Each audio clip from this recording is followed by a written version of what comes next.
What if I told you that one of the greatest empires in Indian history was built by a young boy who started as an exile, fleeing for his life? This is the story of Chandragupta Maurya, a boy who turned his misfortune into an extraordinary destiny. Guided by a visionary mentor, he defeated mighty kings, toppled dynasties, and created an empire that stretched across almost the entire Indian subcontinent. How did he achieve such greatness? And what lessons does his journey hold for us today? Let's dive into this incredible story. Let's travel back to 323 BCE. Alexander the Great had just left India after defeating King Porus. But his exit created a power vacuum. Northern India was a patchwork of kingdoms, each vying for dominance. The most powerful of these was Magad, ruled by the mighty Nanda dynasty. Their wealth was unparalleled, but so was their unpopularity. The Nandas were seen as oppressive rulers, collecting heavy taxes and alienating the people. But this isn't just a story of kingdoms and empires. It's about a boy born into obscurity. Chandragupta Maurya's origins are shrouded in mystery. Some say he was born to a humble family, while others claim he had royal blood but was abandoned.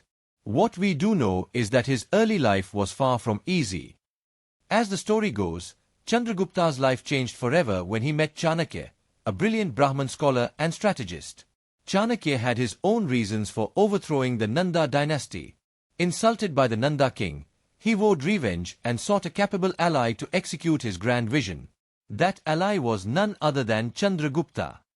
Chanakya trained Chandragupta in warfare, statecraft, and diplomacy. Under his guidance, Chandragupta grew into a formidable leader. Together, they began laying the groundwork for a revolution.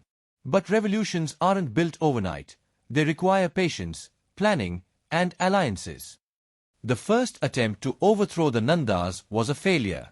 Chandragupta's small army was defeated, forcing him and Chanakya into hiding.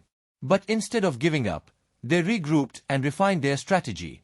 This time, they sought the support of discontented factions within the Nanda kingdom. In their final campaign, Chandragupta used a mix of military tactics and psychological warfare.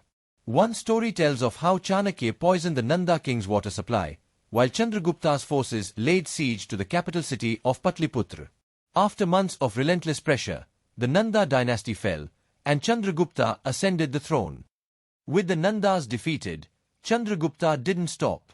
His vision extended far beyond Magad. To the northwest, the Greek satraps left behind by Alexander posed a new challenge. Chandragupta turned his attention to them, determined to unify India under one banner.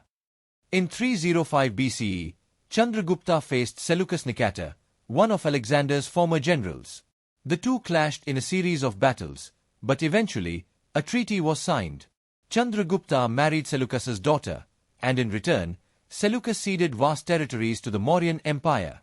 This marked the beginning of a new era of diplomacy and expansion. But ruling such a vast empire wasn't easy. To maintain order, Chandragupta implemented Chanakya's principles of governance, as outlined in the Arthashastra.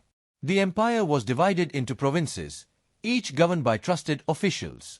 Infrastructure, trade, and military strength became the pillars of his administration. As Chandragupta's empire thrived, his personal life took an unexpected turn. Towards the end of his reign, Chandragupta embraced Jainism, a religion that preaches non-violence and renunciation. According to legend, he gave up his throne to his son, Bindusara, and retired to a life of asceticism. In the end, Chandragupta's story isn't just about power or conquest. It's about transformation, from a refugee to an emperor, and finally, a seeker of spiritual truth. Chandragupta Maurya's life offers lessons that resonate even today.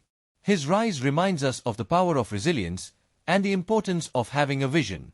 His collaboration with Chanakya highlights the value of mentorship and strategy. And his final renunciation teaches us that true greatness lies in knowing when to let go. So, what do you think? Was Chandragupta Maurya India's greatest ruler, or does that title belong to someone else, like Ashoka the Great? Let us know in the comments below. And don't forget to like, share, and subscribe for more incredible stories from history.